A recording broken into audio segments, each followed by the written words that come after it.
Jadi mungkin kita ada beberapa acara, mungkin pertama kita Pak Riza ini ya, pengenalan ini.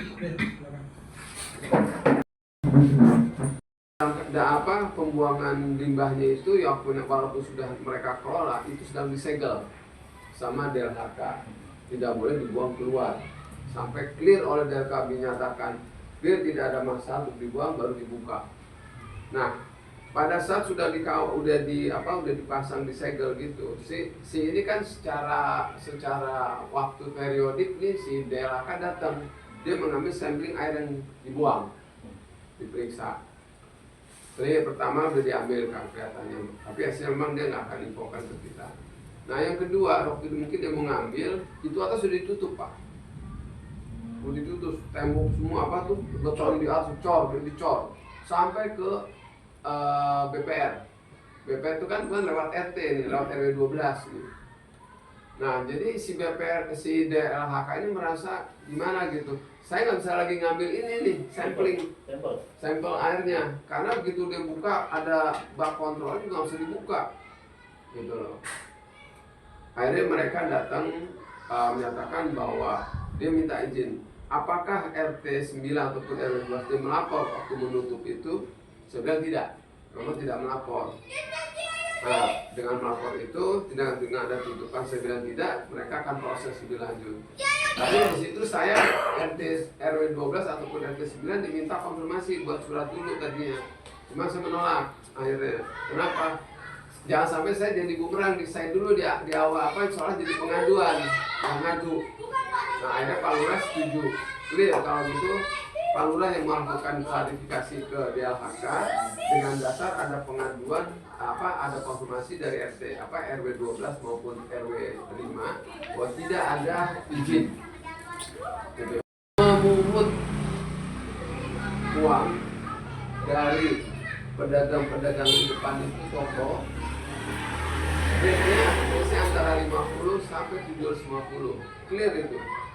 Persis apa yang saya terima dari Pak Joko, uangnya sebesar itu. Paling rendah 50, paling tinggi 750.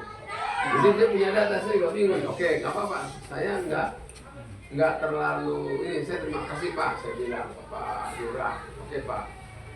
Nah, pengaduan ini kan tingkatnya sudah sampai tingkat ke Pemda. Jadi pada saat tingkat ke Pemda, akhirnya saya bertanya kepada Pak Lurah. Pak Lurah, apakah ini perlu saya klarifikasi mulai dari tingkat kecamatan sampai ke Pemda? Ternyata setelah kita diskusi sama Pak Lurah, ternyata nggak perlu. Biar Pak Lurah sendiri yang akan melakukan klarifikasi kepada Pemda.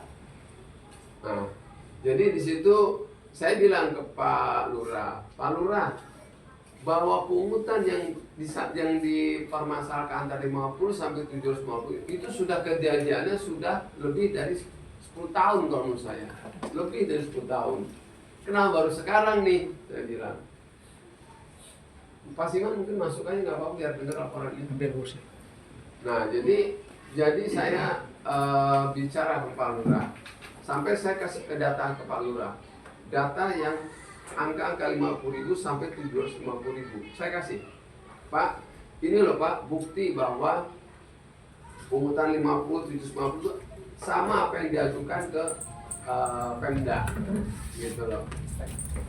Nah, tadinya menurut Bulia itu saya harus klarifikasi sampai ke Pemda, katanya. Tapi begitu sampai ke Pak Lurah, biar saya handle pihak kelurahan yang melakukan klarifikasinya. Nah ini yang saya bilang bahwa saya juga kaget juga nih Pak ya, teman-teman RT semua nih, Pak Pur juga nih.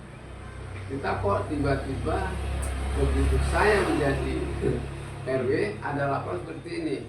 Saya bilang begini, mohon maaf Pak Lurah, dengan laporan itu saya mencoreng nama Kelurahan Mekarsari maupun RW 12.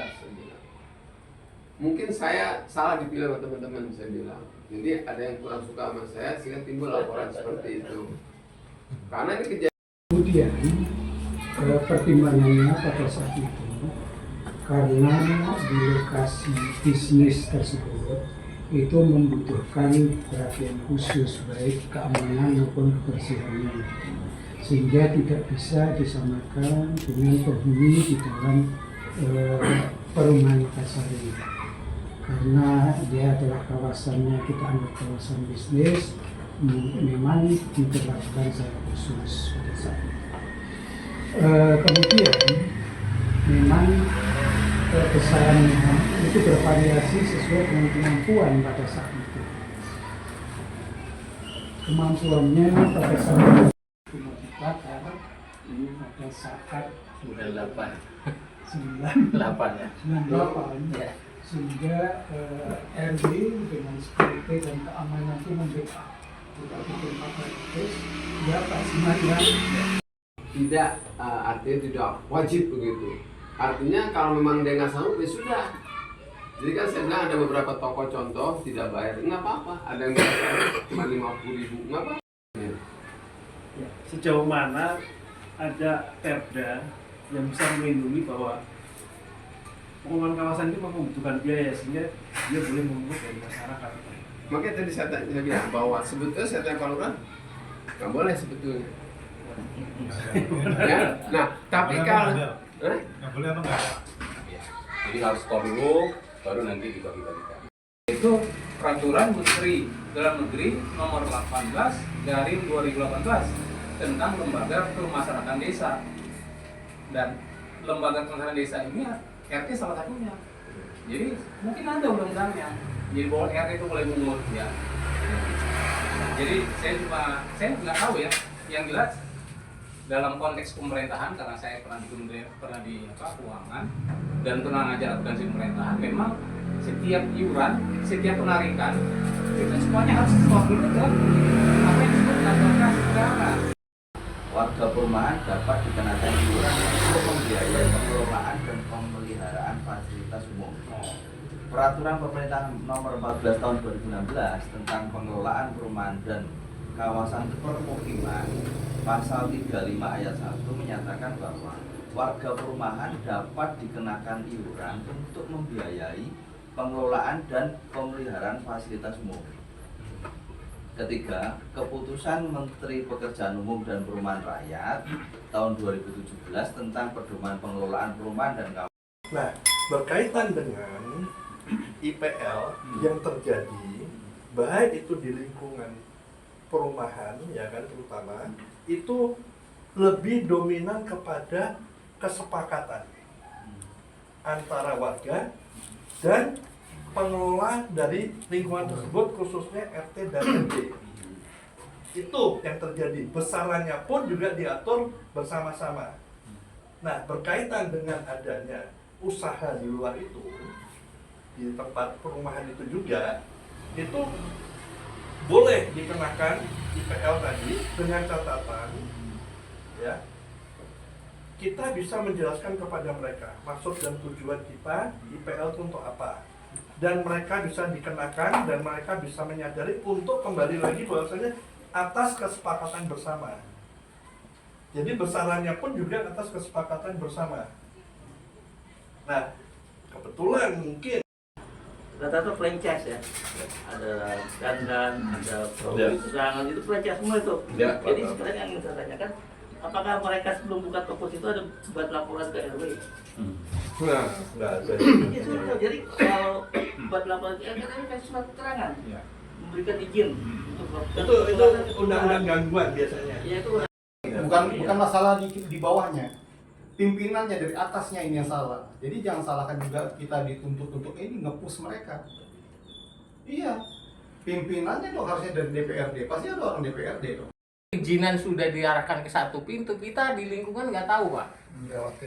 Ya, karena perizinan ini kan sekarang di Pemda udah satu pintu di Pemda.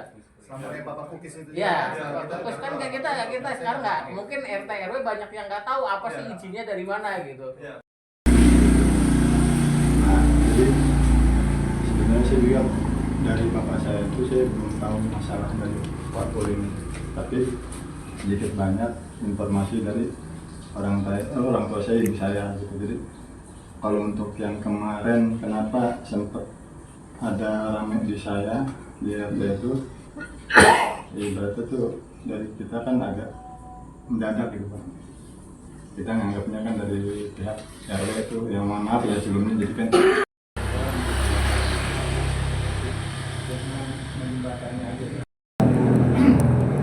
kita di sekitar situ bukan, justru dari luar itu sambil naik motor atau mobil langsung ber gitu kan. RT3 sendiri apa sudah ada rembuk warga mengenai hal itu? Oh, ada nggak? ya kalau untuk rembuk jujur aja saya kan terpesan, jadi yang pada saat yang udah lama mereka tahu itu yang saya sampaikan ke mami satu-satu. Jadi ya mohon maaf, jadi dari sebagian mereka kan yang tadi dia sangat menyayangkan. Menyayangkan itu menyayangkan apa ya? Iya, menganggap yang tadi saya bilang yang mengharapkan kita kan sudah bagi hasil ke RW tapi dijadikan sepenuhnya, jadi minta buat pembatalan. Bahwa ini mendengar bahwa ini keinginan dari RT 3 sendiri untuk membongkar dan melumpuhkan, merapikan semua biaya semua oleh RT 3 itu teman-teman udah korum Pak, memenuhi korum lebih dari 7. Jadi ini yang saya sampaikan kepada Pak Fadir, dan ini akan saya sepakati dalam hasil rapat ini bahwa dari sekian ART memang semua sesuai kesepakatan keinginan dari RT 3. Sama ini Pak, batas waktunya kapan kan itu? Ya, batas waktunya. Kalau tidak dibongkar ya. Perhitungan 15 tahun udah sampai 25 tahun lagi kan.